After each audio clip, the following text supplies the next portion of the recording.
საღამოშვიდობის პატივცემულო ტელემაყურებლებო და რადიო მსმენელებო, ეთერშია სტუდია ნომერი 8, ტრადიციულად ხვდებით სამშაბათს საღამოს 9:30-ზე. ამ გადაცემის წამყვანი კახლავართ თორნიკე კივილაძე, ხოლო დღეს ჩემი გადაცემის სტუმარი არის გეგა ხვედელიძე, ქართული იდეის ახალგაზრდული ფრთის თავმჯდომარე და პატრიოტთა ალიანსის წევრი. მოგესალმები გეგა. ჩვენი დღევანდელი საუბარი კვლავ შეეხება ამ ეგრეთ წოდებული არაბული ინვესტიციის თემას, მასთან ბრძოლის მეთოდებსა და სამომავლო გეგმებს, რომელიც დაანონსა საქართველოს პატრიოტთა ალიანსმა და პირველი კითხვით გადმოვალ შენთან. რეალურად შენი აზრით გეგა, რა დგას ეგრეთ წოდებული არაბული ინვესტიციის უკან? მოგესალმებით ჩვენს მსმენელსა და მაყურებელს. საქართველოს უახლეს ისტორიაში აი ესეთი მოვლენა, რომელიც ნიშნავს ეთნიკურ ჩანაცვლებას, ჩვენ ამაზე არაერთი გვისაუბრია სხვადასხვა ფორმებით და სხვადასხვა მეთოდებით, ბოლო პერიოდებში არსებული ხელისუფლებების დროს უпростоრად აქტიურად მიმდინარეობდა სხვადასხვა გამოვლინებები ქონდა ამ მოვლენას, სხვადასხვანაირი ფორმები ქონდა ამ ექსპანსიას, უცხო ქვეყნის ინტერესთა ზრდასა და ქართული ეთნიკური ორგანიზმის უკან დახევას, დაკნინებას, დეკადანსს.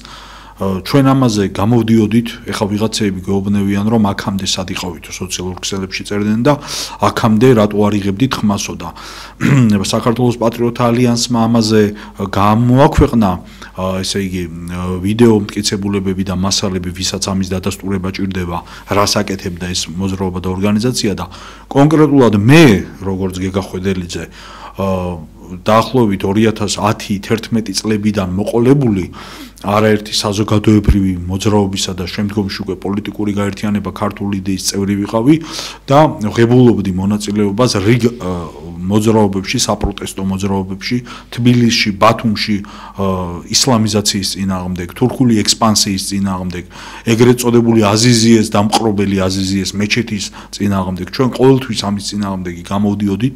ბოლო 15 წლის განმავლობაში ჩვენ აქტიურად ვიბრძოდით და ვეწინააღმდეგებოდით აი ამ ექსპანსიას და მაშინ, როდესაც ჩვენ ამაზე ვლაპარაკობდით და მაშინ, როდესაც ჩვენ ამაზე ხალხს მოვუწოდებდით ერთობისა და დარაზმულობისკენ, რომ ეს საფრთხე მოდიოდა და უახლოვდებოდა საქართველოს.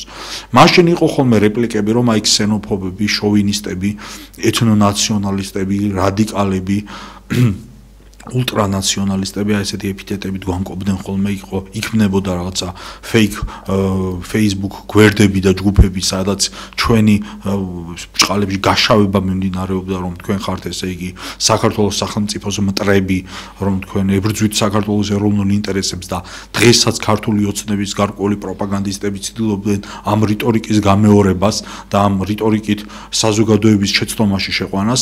სინამდვილეში ეს არაფერია სხვა თუ არა უცხო ქვეყნის გავლენის გაზრდის მცდელობა საქართველოს ტერიტორიაზე და ეს უცხო ქვეყანა დღესდღეობით რეალურად არის ისლამური, კულტურულად, ცივილიზაციურად, ისტორიულად დაპირისპირებული ქართულ სამყაროსთან, ქართულ ცივილიზაციასთან და ქართულ თვითყოფად იმ ეროვნულ ორგანიზმთან, რომელსაც ჩვენ წარმოვადგენთ. ეს არის მართლმადიდებლურ ცივილიზაციასთან, მართლმადიდებლობასთან დაპირისპირებული ძალები, ექსპანსიური ძალები, თურქული და არაბული.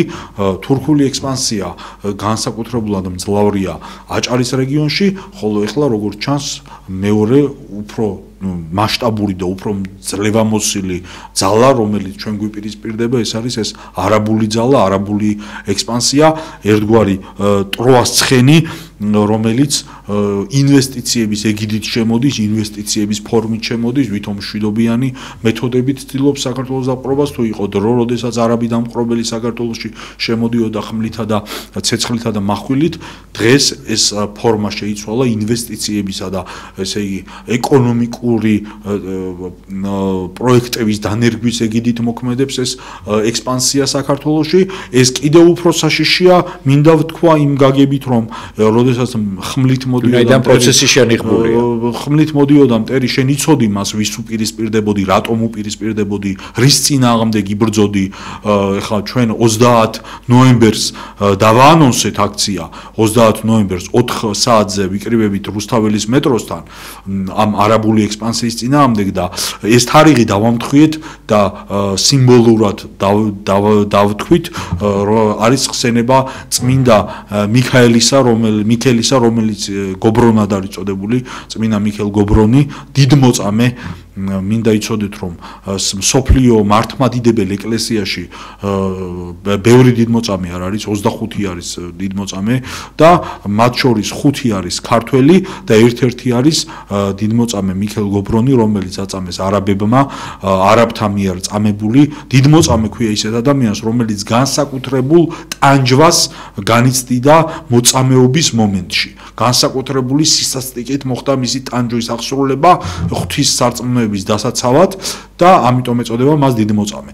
აი ასეთი არის მიქელ გობრონი 30 ნოემბერს აღენიშნება მისი ხსენება და ღმერთმა მისი მეოხებით იხსნა საქართველოს არაბული ექსპანსიისაგან და ეს არაბული ექსპანსია რომელიც საქართველოში მიმდინარეობს და რომელიც როგორც ვთქვი ინვესტიციების ეგიდით შემოგვაპარეს ერთის მხრივ აღჩენს ეთნიკური, კულტურული ჩანაცვლების პოლიტიკის რეალურ წინაპირობებსა და საფრთხეებს, ხოლო მეორეს მხრივ ეს არის ძალიან დიდი საფრთხე თავად გეოპოლიტიკური მოცემულობიდან გამომდინარე, რადგან მე წინა გადაცემაშიც ვისაუბრე ამაზე, იმ არეალში იმ ადგილას, სადაც არაბული ქალაქის მშენებლობა იგეგმება, იყო სამხედრო ბაზა, მე ამაზე ვისაუბრე, ეს სამხედრო ბაზა მდებარეობს გონიოში, ეს ტერიტორია იყო სტრატეგიული მნიშვნელობის ობიექტი და მისი გასხვისება, რაც საბჭოთა კავშირი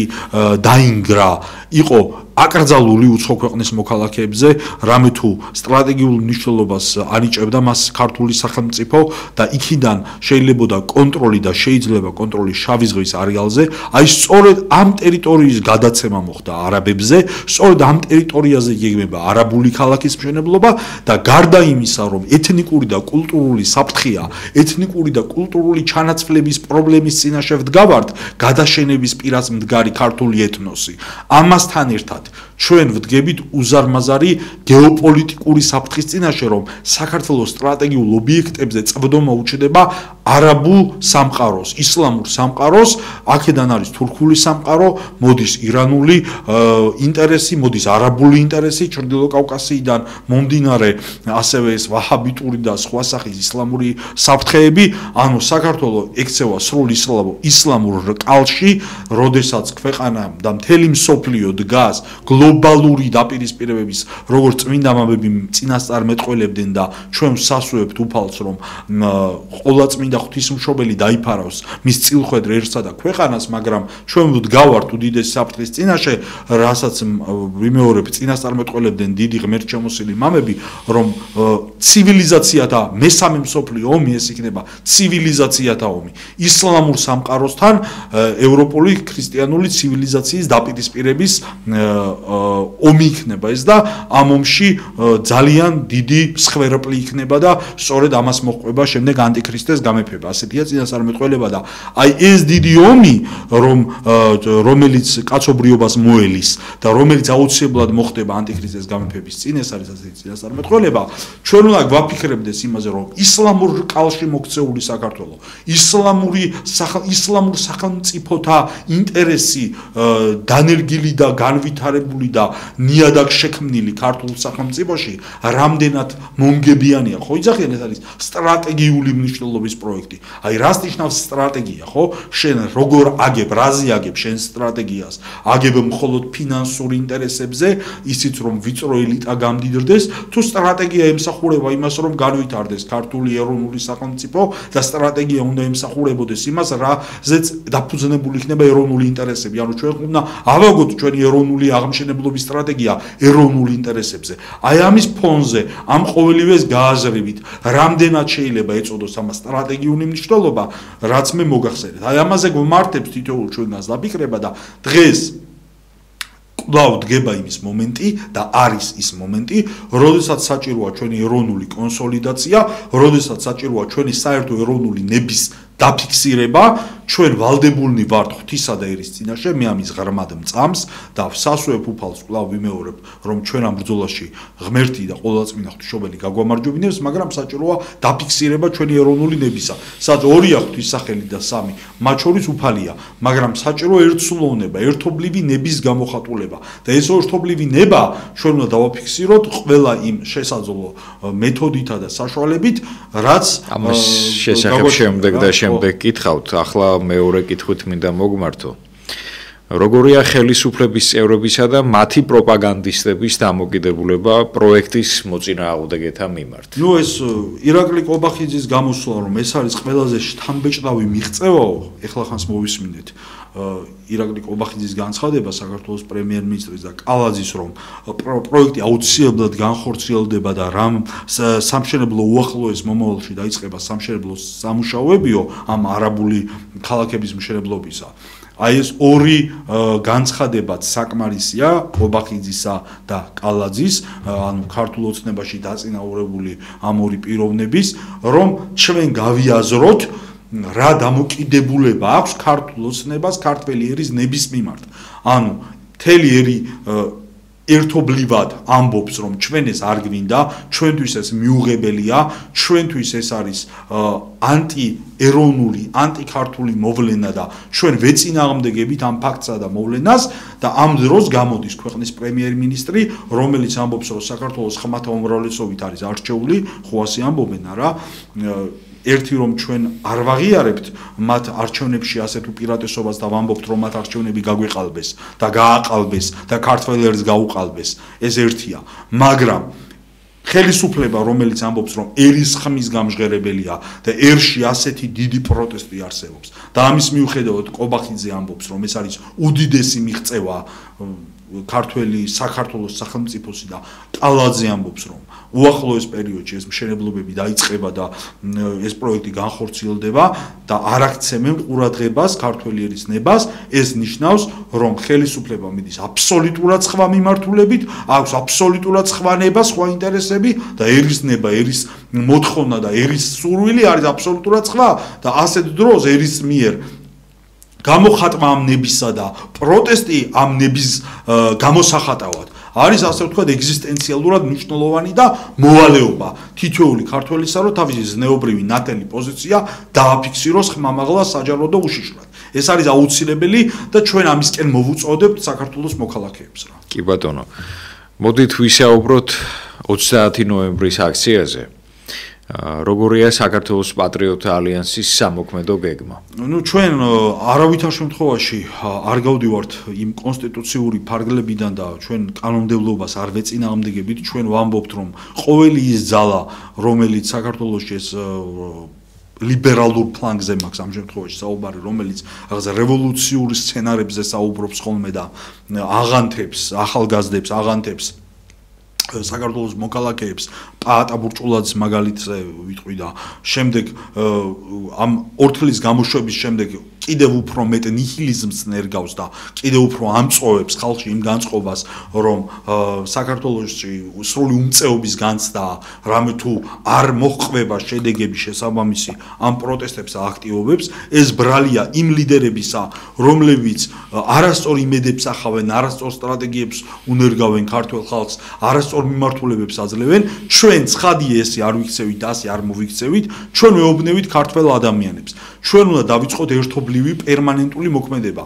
ერთი რომ ჩვენ პირველ რიგში ვიკრიბებით 30 ნოემბერს 4 საათზე რუსთაველზე იმისათვის რომ ერთმანეთი დავინახოთ, გავიაზროთ რამდენი ვართ, ვინ ვართ, ერთმანეთს შევხედოთ, ერთმანეთს დაველაპარაკოთ და დავაფიქსიროთ მთელი მსოფლიოს წინაშე რომ ჩვენ ეს არ გვსურს, ჩვენ არ გვსურს არაბული ექსპანსია საქართველოში, ეს არის პირველი ნაბიჯი.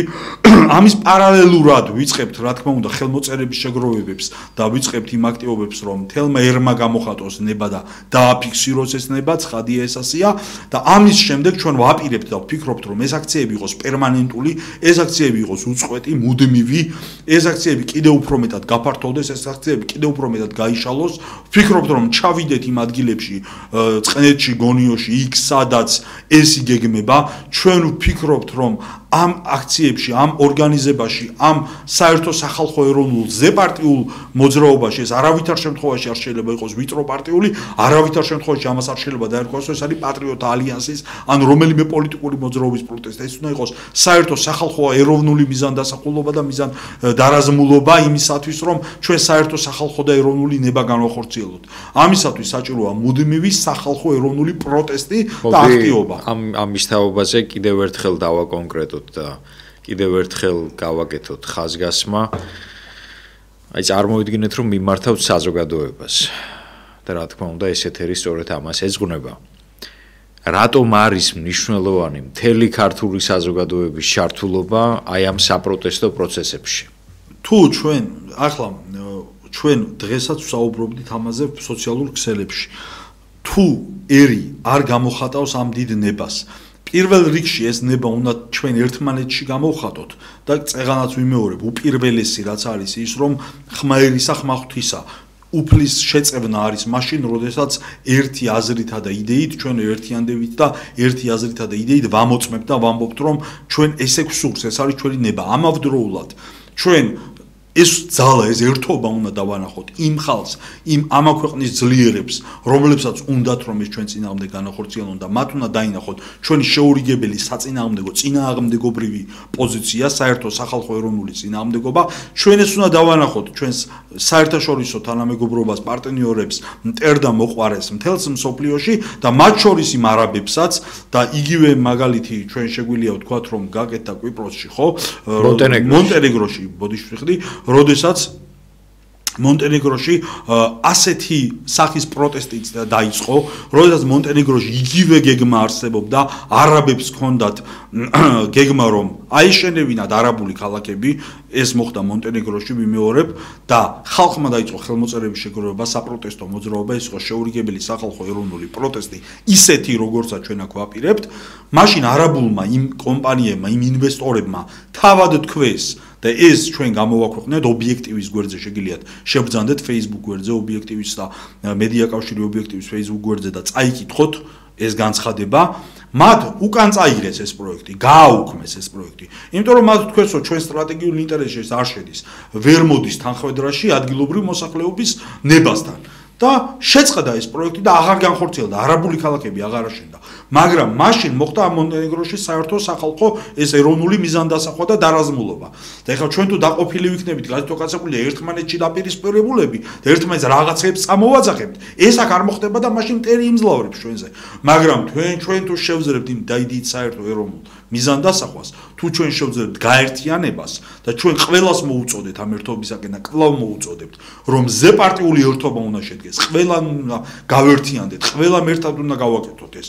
განურჩევლად პარტიული კუთვნილებისა, საზოგადოებრივი პოლიტიკური კუთვნილებისა, პოლიტიკური იდეოლოგიებისა და მრწამსისა და მსოფლმხედველობისა, აქ არ არის ამეების დრო და ამისი, ასე ვთქვათ, ამებზე გამოკიდების არავითარი ფუფუნება ეხლა ჩვენ არ გავაჩნია რომ ერთმანეთს რაღაცეები წამოვაზახოთ და რაღაცეებში ვეძიოთ. ჩვენ ყველანი უნდა გავერთიანდეთ, ვინც ვდგავართ იმ მხარეს, რომ ჩვენ არ გვინდა საქართველოს არაბული ექსპანსია.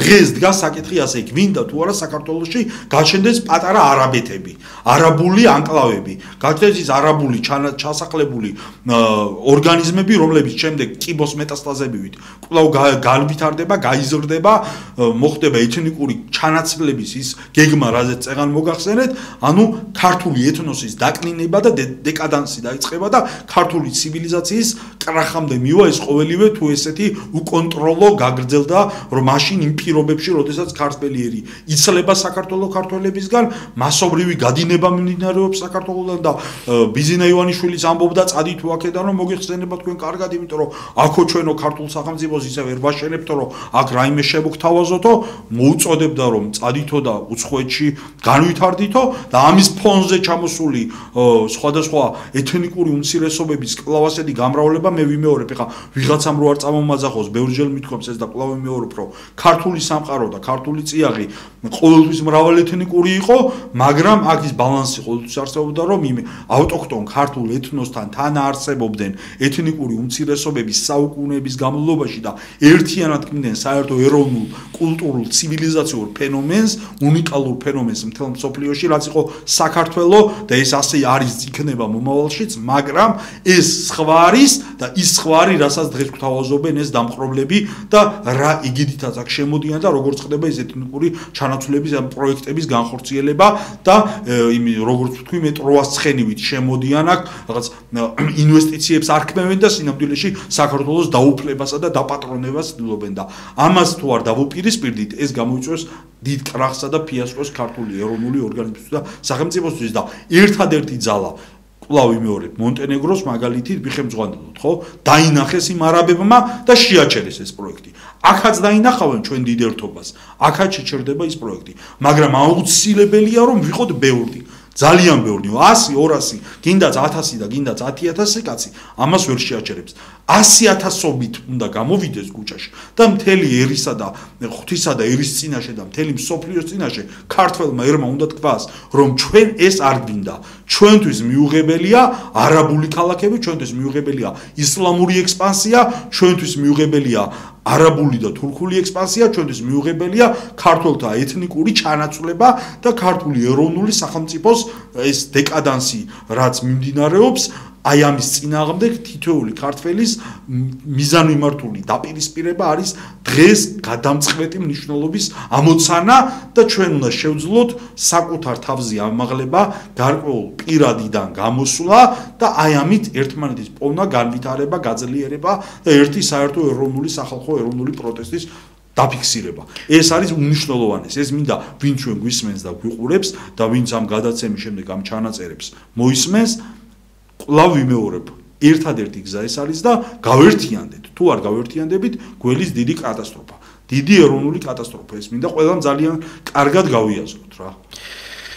რა თქმა უნდა, ჩვენ არ ვართ ზოგადად უცხოური ინვესტიციების წინააღმდეგი, ინვესტიციის განხორციელება და შემოსვლა ქვეყანაში მნიშვნელოვანია, მაგრამ ამას აქვს თავისი პირობები, თავისი სტანდარტები. გარკვეულ შემთხვევაში ინვესტიცია გამართლებულია, გარკვეულ შემთხვევაში არა, გამომდინარე იქიდან, რომ ინვესტიციას უნდა მოყვებოდეს ადგილობრივი მოსახლეობის დასაქმება, ადგილობრივი ეკონომიკის განვითარება და ასე შემდეგ. და მოდით სწორედ აი ამ კითხვას დაგისვამ გეგა. როგორ ფიქრობთ ზოგადად რა შემთხვევაშია უცხოური ინვესტიცია მომგებიანი იმ ქვეყნისთვის, სადაც ის ხორციელდება? ინვესტიცია და ნებისმიერი რამ რაც ხორციელდება სახელმწიფოში და სახელმწიფოს მიერ უნდა ემსახურებოდეს ერის ინტერესთა განხორციელებას, ანუ ერის გამდიდრებას, ერის კულტურულ აღმასვლას, ერის გამრავლებას. დღეს ჩვენთვის უმნიშვნელოვანესია დემოგრაფიული საკითხი, ანუ ის რაც ჩვენ როგორც ერთს გაგვამრავლებს, ის რაც უცხოეთში მყოფ ჩვენ გადახვეწილ თანამემამულეებს საქართველოში დააბრუნებს, ის რაც ქართველ ადამიანს სოფელს დაუბრუნებს, ის რაც შექმნის წარმოებას, ის რაც შექმნის კულტურულ აღმასვლას, განათლებას, ჯანდაცვას, აი ეს ყველაფერი, რაც მოიმსახურება, გინდა ინვესტიცია იყოს და გინდა სხვა სახის აქტი, რომელიც აქ განხორციელდება, ყველაფერი ამ მიზანს უნდა ემსახურებოდეს, ამ პრიზმაში უნდა განიხილებოდეს, ამ მოცემულობით უნდა ვსაზღვრავდეთ ჩვენ ეს გვაწყობს თუ არ გვაწყობს. ეს არის სტრატეგია. ხო იყო სტრატეგიული მნიშვნელობისა ესო ჩვენი ქვეყნისთვისო. სტრატეგია ნიშნავს დაგეგმარებას, ხო? რა არის სტრატეგია? ანუ ვაგებთ სტრატეგიას, როგორ უნდა განავითაროთ ჩვენი სახელმწიფო.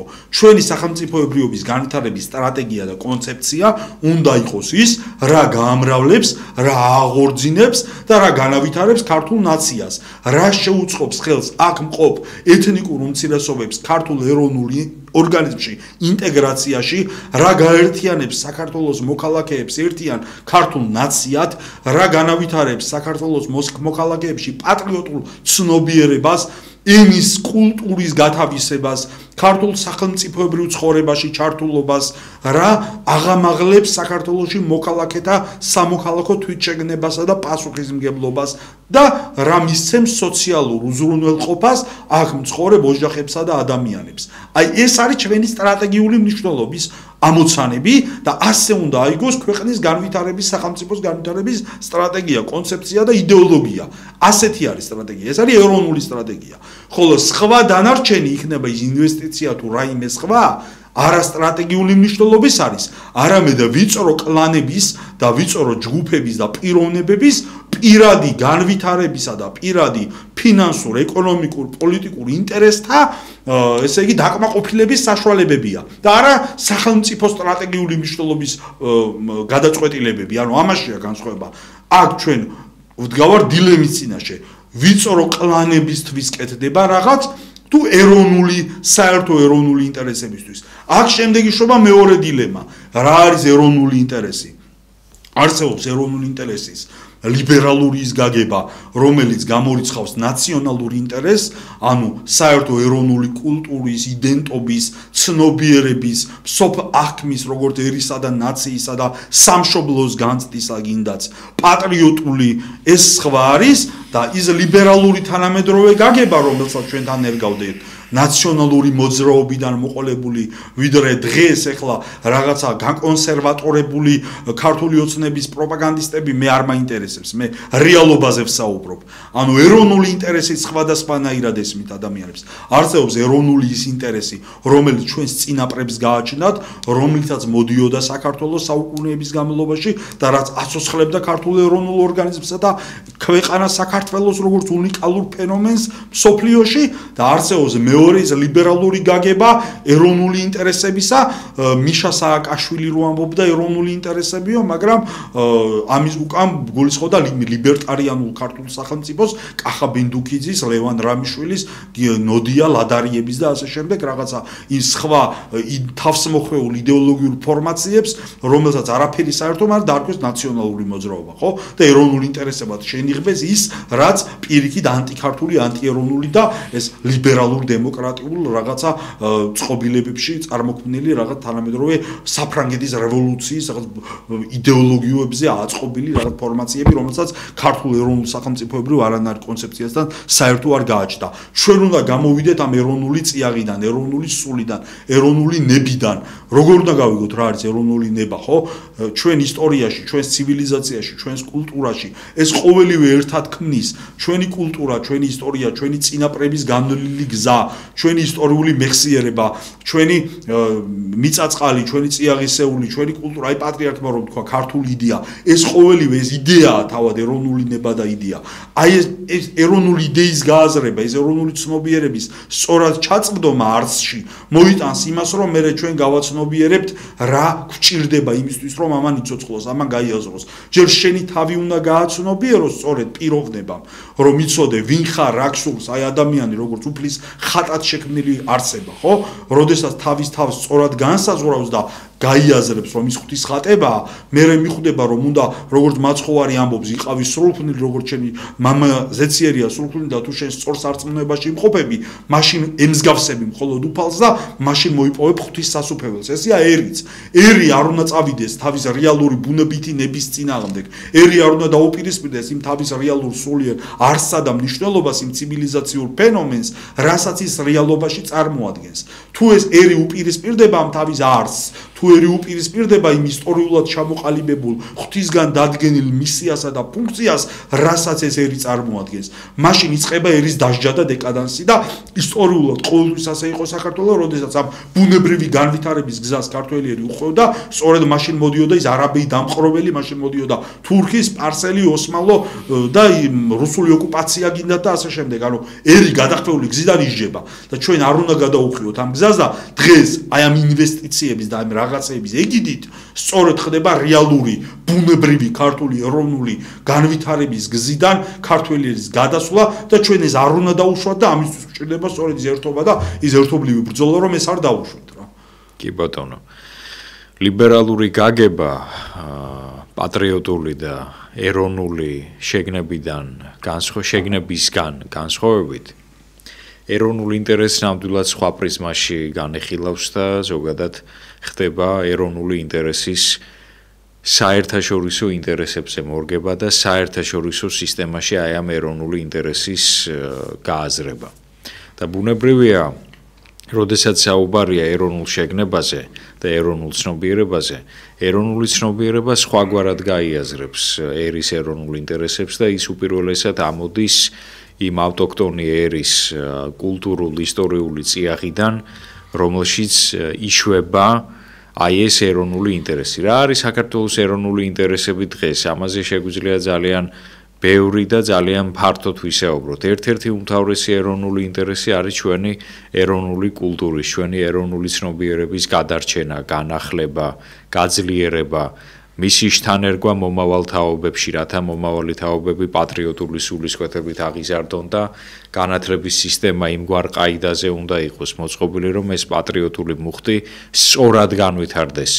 არსებობს პატრიოტული მუხტის არასწორი განვითარების შემთხვევებიც კაცობრიობის ისტორიაში, ამის მაგალითი არის თქვათ ნაცისტური გერმანია პირობითად, მაგრამ და ფაშისტური იტალია, მაგრამ არსებობს პატრიოტული მუხტის სწორად განვითარების ძალიან დიდი ტრადიციები ევროპასა და საქართველოში და ზოგადად მსოფლიოში და აუცილებელია რომ განათლების სისტემა იმგვარად დავაგეგმაროთ და იმგვარი მოდელი შევქმნათ, რომელიც ორიენტირებული იქნება სწორედ აი ამ პატრიოტული მუხტის სწორად გადაცემაზე და ახალი თაობის, მომავალი თაობის სწორ პატრიოტულ, ასე ვთქვათ, აღზრდაზე. საქართველოს ეროვნული ინტერესი არის ქვეყნის ეროვნული უსაფრთხოება. ძალიან მნიშვნელოვანია, რომ ქვეყნის უშიშროებისა და შინაგან საქმეთა სამინისტროს პოლიტიკა იმგვარად იქნას აგებული, რომ თითოეული საქართველოს მოქალაქის ინტერესები, უფლებები იქნას დაცული, გაანალიზებული იქნას ის გამოწვევები, რომელიც დგას ქვეყნის წინაშე, ის რისკები, რომლის წინაშეც შესაძლოა დავდგეთ და ბუნებრივია, რომ აი ამგვარად უნდა იქნას პოლიტიკა განსაზღვრული, რასაკვირველია სპეციალისტების მიერ. ჩვენ რა თქმა უნდა შორს ვართ იმ აზრისგან, რომ პოლიტიკაში მყოფი თითოეული ადამიანი და მათ შორის საქართველოს პატრიოტთა ალიანსში მყოფი ადამიანები რაღაც უნიკალურ ცოდნას უნდა ფლობდნენ და ყველა დარგში ერკვეოდნენ. ყველა დარგში გარკვევა ეს არის ფაქტობრივად შეუძლებელი, ვინაიდან ადამიანი დროსივცითი ჩარჩოებით არის შემოზღუდული და შეუძლებელია ერთნაირად წარმატებით ერკვეოდა ეკონომიკაში, იურისპრუდენციაში, ისტორიაში, ფილოსოფიაში, თეოლოგიაში და ასე შემდეგ. მაგრამ ბუნებრივია პოლიტიკაში მყოფ ადამიანს მოეთხოვება, რომ თუნდაც ერთ სფეროში მაინც გარკვეული საბაზისო ცოდნა მაინც გააჩნდეს, თუ რაღაც განსაკუთრებულად ისეთი მაღალი სტანდარტების პროფესიონალი არ არის. გეგა, როგორ მიგაჩნიათ, საქართველოს ხელისუფლება შეისმენს და გაითვალისწინებს ქართველი ხალხის ჟანსაღ პროტესტს, როგორია თქვენი მოლოდინი? მე ვიმეორებ, რაც ეგამ თქვი, ქართველი ერის ნების ისეთი მასშტაბებით გამოხატულება, როგორც ჩვენ გვინდა რომ იყოს და როგორცაც ვესწრაფით რომ იყოს, თუ ეს ასე მოხდება, აუცილებლად მოუწევთ მათ რომ ეს გააკეთონ. ეს უნდა იყოს კანონიერი, ყოველგვარი რაღაც აჯანყებების, დამხობებისა და იმის გარეშე რომ კვლავ ჩვენ საწინააღმდეგოდ არ გამოიყენონ ეს ყოველივე, ამას ხაზს უსვამ და ვინც ამბობს რომ ესე იგი უნდა გამოვიდეთ, გადავწვათ, გადავუგოთ, ხო, როგორც ამბობდნენ ხოლმე ეს ვითომ ლიბერალური ოპოზიცია, რომელიც თავად მათივე შექმნილია ტრისხატად და საფრთხობელად, აი ესეთი სახის თუ წარიმართება, ჩვენ აუცილებლად წავაგებთ ამ ბრძოლას. მაგრამ თუ ჩვენ ვიქნებით ერთნი, ერთსულოვანი, ბევრნი და მიზანმიმართულნი, დაუღლელნი, აქ დაღლა არ შეიძლება და მთელი მსოფლიოს წინაშე ვიტყვით, რომ ესაა ჩვენი ნება და ასეთია ჩვენი ნება და გადაწყვეტილება, მაშინ ყველა შინ და გარეთ იძულებული გახდება, რომ ის აღასრულოსაც არის ქართველი ერის ნება და დაკვეთა. და ჩვენ უნდა მოვითხოვოთ, რომ აი ეს არის ჩვენი დაკვეთა და ვითხოვოთ ყველასგან, რომ შეასრულონ ჩვენი დაკვეთა. უნდა ვიყოთ ძალიან ბევრნი და ეს დაკვეთა უნდა დავაფიქსიროთ. ყოველ დღე უნდა გამოდიოდეთ დაუღლელად ძალიან ბევრნი ყველგან თელ საქართველოში და ვამბობდეთ, რომ ეს უნდა გაკეთდეს. და ამისთვის პირველი ნაბიჯი იდგმება 30 ნოემბერს, როდესაც 4 საათზე ჩვენ შევიკრიბებით რუსთაველზე და იქიდან დაიწყება ეს მოძრაობა, ვიდრე იქამდე გაგრძელდება, სანამ ჩვენ არ აღვასრულებთ ამ დაკვეთის განხორციელებას, რომ საქართველო უნდა დასრულდეს საქართველოში ისლამური სახელმწიფოების ექსპანსია. ეს აღარ უნდა განმეორდეს მეორედ და საბოლოო წერტილი უნდა დაესვას ამაზე საუბარსაც კი საქართველოში. ეს არის ჩვენი გადაწყვეტილება და მტკიცე არჩევანი, რომელსაც მივყვებით. ძალიან ხშირად ლიბერალური და მოდით ლიბერალიზმს თავი დავანებოთ. მტრული ძალები, ქვეყნის შიდა და გარე მტრული ძალები ტრადიციულად განწყობილ ადამიანებს, მოდი ესე ვთქვათ, ეროვნულად მოაზროვნე ადამიანებს, ვინაიდან ტრადიციებშიც არის გარკვეული სარეველა და ტრადიციებშიც არის გარკვეული მანკიერებები, თუმცა ჩვენ უპირველეს ყოვლისა ჩვენ თავს უწოდებთ ეროვნულებს, ძალიან კარგი სიტყვა ეროვნული. აი აქედან გამომდინარე, ასე ვთქვათ, რა რაციონალურ არგუმენტებს უპირისპირებთ ამ ლიბერალურ წრეებს, გულისხმობ რას? რატომ არის დაუშვებელი ქვეყნის ხელისუფლებამ გაყიდოს სახელმწიფო რესურსები, მიწა-წყალი, სტრატეგიული ობიექტები უცხოელებზე? საქართველოს კათოლიკოს პატრიარქი ჩვენი უწმინდესი და უნეტარესი ილია მეორე, ჩვენი ერის მამა, რომელიც ზოგიერთს გონია ახლა რომ ისე დაბირდა და დაუძლურდა რომ მის სიტყვას ძალა აღარ აქვს, მაგრამ მე მათ შევახსენებ მამა ეფრემ ვატოპედელის სიტყვას, რომელიც ათონის მთიდან ეხალხანსაც იყო ჩამობრძანებული ვატოპედის მონასტრის წინამძღვარი. აი მან ძალიან კარგად თქვა რომ თქვენ იცოდეთ რომ საქართველოს კათოლიკოს პატრიარქი უბრალოდ რომ იჯდეს სკვნილით ხელში თავის სენაკში და ლოცულობდეს, ესეც კი არის უდიდესი ნუგეში და წყალობა ქართველი ერისათვის. აი ესეთი დიდი ეპოქალური მამა ყავს საქართველოს, ჩვენი პატრიარქის სახით, უწმინდესისა და უნეტარესის ილია მეორის სახით და ღმერთმა დიდხანს გვიცოს ხოლმე გააძლიეროს ჩვენი პატრიარქი და ღმერთმა მოგცეს ზალა იმისა, რომ მის მორჩილებაში ვიმყოფებოდეთ. აუცილებელი ერს უნდა გააჩნდეს მორჩილება, ერს თუ მორჩილება არ აქვს, ის ერი დაიჯება. საერთოდ ურჩი ადამიანი იჯება, ურჩი ერის დაიჯება. ერი უნდა მიყვებოდეს ლოცვა კურთხევას, როგორც ადამიანი. და ერის დამწყემსავი წყემსი კეთილი პატრიარქი ჩვენი არის ღვთისგან დადგენილი და ვალდებულია ქართველი ადამიანი, მართლმადიდებელი ქრისტიანი, რომ ქედი მოიხაროს ღვთის წინაშე და აღასრულოს ლოცვა კურთხევა პატრიარქისა, რომელიც ღვთის სიტყვას აუწყებს ერს და სასუფეველის გზაზე, გაბწყინების გზაზე მიუძღვება საქართველოს. აი ესეთია ღვთის ნება მე ღრმად მწამს და ჩვენ ვალდებული ვართ მორჩილებისა. აუცილებელი წინაპირობა ჩვენი ერის გაბწყინებისა და გადარჩენის პატრიარქის მორჩილების ქვეშ მყოფობა და უწმინდესისა და უნეტარესის ილია მეორის მიერ ითქვა არც მეფეს, არც პრეზიდენტს, არც პატრიარქს არ აქვს უფლება გაყიდოს ქართული მიწა. ეს არის დანაშაული ღვთის წინაშე. ყოვლადწმინდა ღვთისმშობლის წილხვედრის მიწის გაყიდვის უფლება ვიმეორებ არ აქვს არც პატრიარქს, არც მეფეს, არც პრეზიდენტს უფლება იმისა, რომ გაყიდოს ქართული მიწა. რამე თუ ეს მიწა არ არის ჩვენი, აი მღვდელმოწამე ანდრია ყურაშვილი, მისი ლოცვა შეგვეციოს ზეციური სასუფევლიდან, ზეციური საქართველოსდან.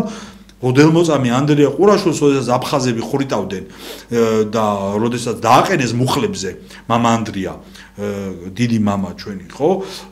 მან კითხვაზე, რომ ვისია ეს მიწა აფხაზებისა თუ ქართველების, მამა ანდრია მოპასუხა, ეს მიწა არის ღვთის. საქართველო ეს არეალი ყოვლადწმინდა ღვთისმშობელს მიეცა წილხვედრა და ერს მიეცა იმისთვის, რომ ამ მიწაზე განახორციელოს ის სულიერი მისია და დანიშნულება, რისთვისაც არის მოწოდებული საქართველო. ეს არ არის კონკრეტული ჯგუფების, კონკრეტული ორგანიზაციების და მით უფრო ვიღაცა არაბებისა და სპარსელების და ოსმალების, ხო? აქედან გამომდინარე დანაშაულია ღვთის წინაშე, ყოვლადწმინდა ღვთისმშობლის წინაშე და ამაში მორჩილება უნდა გამოიჩინოს თითოეულმა ქართველმა საქართველოს მართლმადიდებელი ეკლესიის შვილმა. საქართველოს მიწის გაყიდვა დაუშვებელია და წმინდა ნიკოლოზ სერბი ამბობს, როდესაც შენ ყიდი შენ სამშობლოს, სერბებს მიმართავს, მაგრამ ეს შეგვიძლია ქართულადაც გადმოვაქართულოთ, ხო? როდესაც შენ ყიდი შენ სამშობლოს, შენ ყიდი წინაპართა საფლავებს, შენ ყიდი წინაპართა სისხლით გაჯერებულ მიწას, შენ წინაპრების წინაშე სოდავ და შენ ყიდი შენ სამშობლოს, რომელიც საკუთრებაა მთელი ისტორიისა და არა კონკრეტული ოლიგარქებისა და ადამიანებისა, ვინ დღეს მოიპოვა ძალაუფლება და გადაწყვიტა რომ რაღაც უნდა გაიყიდოს. ღვთის წინაშეა დანაშაული, ღვთის წინაშე აგებს პასუხს თითოეული ამ მიწის გამყიდველი, ამ მიწის გამსხისებელი და მთელი ერი თუ არ აღუდგება წინ აი ამ პროცესს. ეს არის ჩემი ამაზე პასუხი. გეგა, მოდი ერთ კითხვას კიდევ დაგისვამთ. შემთხვევით ხომ არ გაქვთ ინფორმაცია, ცოდნა იმის შესახებ ბიბლიაში, კონკრეტულად ბიბლიაში თუ არის პასაჟები მიწის გაყიდვასთან დაკავშირებით, რას გვასწავლის ბიბლია ამასთან დაკავშირებით? მოსეს რჯულში წერია ესა, რომ მიწა არ უნდა გაიყიდოს, ჩემია მიწა, ისრაელის ერთეულობა უფალი და რა ვართ ჩვენ ახალი ისრაელი, ხო, ღვთისმშობლის წილხვედრი მიწა, როგორც ვისე ვიგულისხმე და როგორც ვისაუბრე და ახალი აღთქმის ისრაელი ეს უკვე მართლმადიდებელთა ერია და ძველი აღთქმის სულიერი კანონები, რომელიც გაშლილია ძველ აღთქმაში, ეს ღმერთი უფალი გუშინდა დღეს იგი თავადია უკუნისამდე და სულიერი კანონი მარადისობაში მოქმედებს. არავის არ ეგონოს რომ დღეს ასია ხვალისია.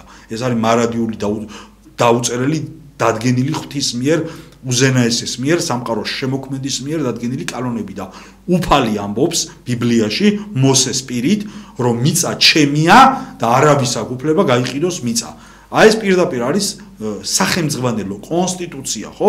ჩვენი კონსტიტუცია და ჩვენი კანონები ვიღაცების პირად ინტერესებს ერგება ხოლმე ხშირად და საჭიროა ღვთის ნება აღასრულოს. ერის კანონმა და კონსტიტუციამაც. რამე თუ პაისი ათონელი ამბობს, როდესაც მიწიერი კანონი ზეციურს უპირისპირდება, მაშინ მთელი ერი ისჯება ღვთისაგან. და ამისათვის რომ ჩვენ აღვასრულოთ ღვთის ნება, არ გვაქვს უფლება გაიყიდოს მიწა და ვიმეორებ ეს წერია მოსეს რჯულში.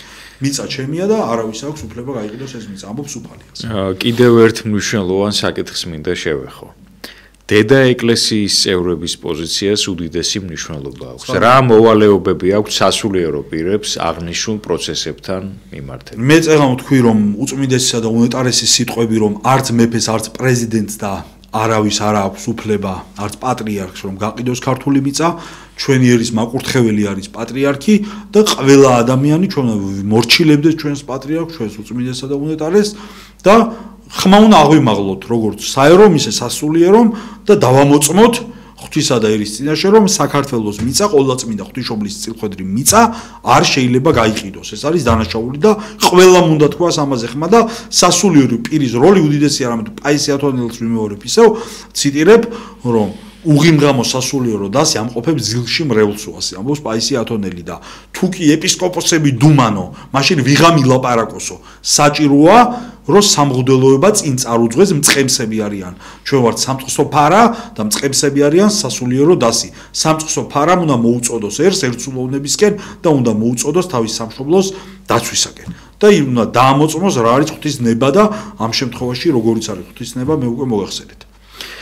არაერთი სასულიერო პირი უკვე საჯაროდ, მათ შორის სოციალური ქსელებით, ტელევიზიით, ამ ტელევიზიაშიც გახდათ მოწვეული ბატონი გიორგი ტარასელიას რელიგიურ გადაცემაში მამა გიორგი თევდორაშვილი, მაგალითად შემიძლია მოვიყვანო. პირდაპირ გამოვიდა და მოუწოდა ხელისუფლებას ძალიან ზრდილობიანად, ძალიან თავაზიანად, რომ შეაჩეროს ეს პროექტი, ვინაიდან ეს Eagle Hills-ის არაბული ეგრეთ წოდებული ინვესტიციის პროექტი პირდაპირ საფრთხის წინაშე აყენებს საქართველოში არსებულ ეთნიკურ ფონს და დემოგრაფიულ ვითარებას. ასევე მნიშვნელოვანია გავითვალისწინოთ ის სამხედრო სტრატეგიული დანიშნულება, რომელიც გააჩნია ამ ტერიტორიებს, აქედან ხდება მთელი ზღვის კონტროლი და აქ იყო ადრე სამხედრო ბაზა, საიდანაც ხორციელდებოდა ამ ყველაფრის ასე ვთქვათ ანალიზი და გაკონტროლება. შესაბამისად ძალიან ბევრმა სასულიერო პირმა პირდაპირ მოუწოდა ხელისუფლებას ძალიან თავაზიანად ზრდილობის ფარგლებში, ძალიან კონსტრუქციულად, რომ თავი დაანებონ ამგვარი პროექტების განხორციელებას. ბატონმა დავით არხანმოურავმა ერთ-ერთ გადაცემაში აღნიშნა, რომ ასე ვთქვათ ძალიან დიდი ზიანი მიაყენეს არაბებმა საქართველოს მთელი ქართული ისტორიის განმავლობაში და რომ არა არაბთა შემოსევები ძალიან დიდი იქნებოდა ქართველთა ეთნიკური რიცხვი, კერძოდ მათი პოპულაცია, ასე ვთქვათ, რიცხოვნობა ქართველი ერისა, ვინაიდან ფაქტობრივად არაბულმა შემოსევებმა წელში გაწყვიტა ქართველი მოსახლეობა. ადრე მტერი გვებრძოდა ცეცხლითა და מחვილით, შემოდიოდა ცეცხლითა და מחვილით. ილია ჭავჭავაძე გვაფრთხილებდა თავის პუბლიცისტურ წერილებში, რომ ის მტერი, რომელიც შემოდის არა ცეცხლითა და מחვილით, არამედ ხერხით, ღონით, თუნდაც მაგალითად ინვესტიციით, ეგრეთ წოდებული ინვესტიციით, სინამდვილეში არის ქვეყნის მტერი. ინვესტიცია გამართლებულია მხოლოდ იმ შემთხვევაში, როდესაც ვითარდება ქვეყნის ეკონომიკა, საქმდება ადგილობრივი მოსახლე და ასე შემდეგ, ხოლო არსებობს გაუმართლებელი ინვესტიციების და ჩვენ მისი წინააღმდეგები ვართ. მადლობა მინდა გადაუხადო გეგა ხვედელიძეს, მადლობა ჩვენს ტექნიკურ ჯგუფს, თქვენ ძვირფასო ტელემაყურებლებო და რადიო მსმენელებო, სრულიად ტელეკავშირ, ტელერადიო მაუწყებლობა ობიექტივს მინდა გადაუხადო, მადლობა, უკეთესი ხვალინდელი დღის იმედით გემშვიდობებით. კარგად გრძანდებოდეთ. დაგვიფარო სამბრძოლოში. გაიხარეთ.